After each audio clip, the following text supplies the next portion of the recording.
Hello दोस्तों, नमस्ते, प्रणाम। मैं आप लोगों की खुशबू यादव अवधी गीत के चैनल पे दोस्तों आप लोगों का स्वागत है। आप लोगों के बीच में मैं एक प्यारा सा मंडप गीत सुनाने जा रही हूँ जो सिंदूर दान होते समय गाया जाता है। कैसा लगेगा दोस्तों कमेंट में ज़रूर बताइएगा। और जितने लोग हमारे चैनल पे नए हैं प्लीज़ आप लोग से रिक्वेस्ट है, हमारे चैनल को सब्सक्राइब करिए, सपोर्ट करिए, आगे बढ़ाइए दोस्तों। और हमारा मंडप गीत कैसा लगेगा कमेंट में ज़रूर बताइएगा। सूना हो बन्ना सिंदूर धीरे धीरे भरिहा, सूना हो बन्ना सिंदूर धीरे धीरे भरिहा।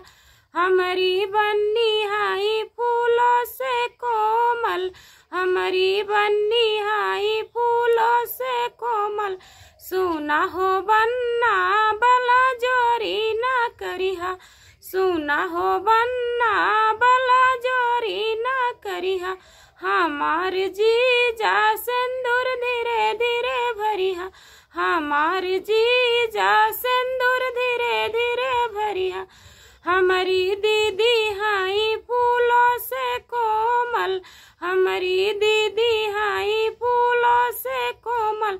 सूना हो जीजा बला जोरी ना करिहा, सूना हो जीजा बला जोरी ना करिहा।